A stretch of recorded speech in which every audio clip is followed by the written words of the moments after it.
আজকে আমরা খাবো আমড়া মাখা, ঝাল ঝাল আমড়া মাখা। আসসালামু আলাইকুম, আপনারা সবাই কেমন আছেন? আলহামদুলিল্লাহ, আল্লাহর রহমতে আমরা ভালো আছি। তো এই ঝাল ঝাল আমড়া মাখা আমাদের মতো কে কে খাইছেন আমাদের কমেন্ট করে জানাবেন।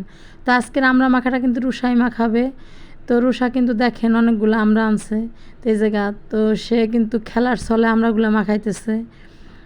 তো দেখেন আমড়াগুলো এখন একটা বাটিতে করে ধুয়ে আনছে। তো এই জায়গায় আমরা কাসুন্দি আনছি, বিট লবণ আনছি, শুকনো মরিচের গুঁড়া।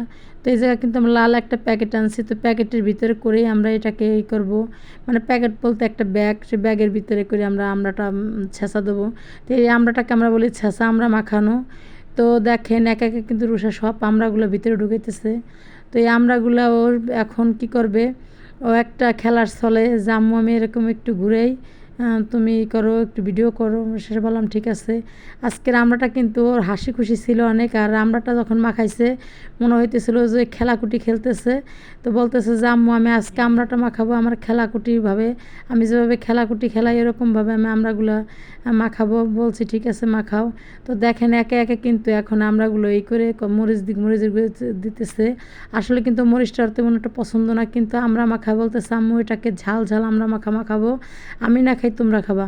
বলছি ঠিক আছে। তো দেখেন মরিচের গুঁড়ো কিন্তু অনেকগুলো মরিচের গুঁড়ো আনছি। তো আমি বলছি আম্মু অতগুলো দিও না, তো আর যেটুকু মন চেয়েছে সেটুকুই দিছে।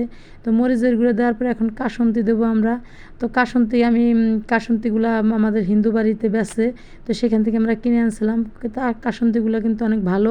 তো এরপরে দিয়ে দিল বিট লবণ। তো বিট লবণও প্রথম ভাবছে যে অনেক অনেক উঠেই ফেলছে, কিন্তু এখন দেখে যে না অত লাগবে না, তো একটু কমাই দিল। তো বিট লবণ দেওয়ার পরে এখন আমরা ব্যাগটাকেও বললো যে আম্মু ব্যাগটাকে এখন কীভাবে আমি করবো। আমি বলছি যে ভালো মতো শক্ত করে ধুকে মানে ভালো মতন ধরে ইচ্ছা মতন আঁচড়াবা। তো কিন্তু দেখেন তাই করতেছে, মানে এমন আঁচড়াইছে, মানে আমড়াগুলোরে ফুটাইও অস্থির করে ফেলছে। কিন্তু আসলে আমড়া মাখাটা কিন্তু অনেক সুন্দর হয়েছিল, অনেক মজা হয়েছিল। কারণ এরকম ফাটানো আমি আম খাইছি কিন্তু আমরা খাই নাই। তো আজকে আমরা এরকম মাখাই খেলাম। তো এটা কিন্তু রুষার বুদ্ধি ছিল যে এরকমভাবে আমরা মাখাবে। তো রুষার যে এত সুন্দর করে আমরা মাখাবে বুঝতেই পারিনি। তো আমরা মাখাটা কিন্তু অনেক সুন্দর হয়েছে। তো আমড়াগুলো কিন্তু ছোট ছোট, মানে কুসা আমরা ছিল, তেমন একটা আঠি শক্ত হয় নাই। তো এই কুসা আমরা এরকমভাবে মাখাই খাই দেখবেন অনেক মজা লাগে। তো আমরা কিন্তু ঝাল লবণ টক মিষ্টি সবটাই কিন্তু সুন্দর ছিল, মানে আমরা পরিমাণ মতো সব কিছু দিছি। তো খেতেও কিন্তু সুন্দর হয়েছে, খেতেও মজা হয়েছে। তো দেখেন দেখতেও কিন্তু কতটা সুন্দর হয়েছে, যেরকম সবুজ কালার সেরকম লাল। তো আপনারা সবাই ভালো থাকবেন, আমাদের জন্য দোয়া করবেন। আল্লাহ হাফেজ।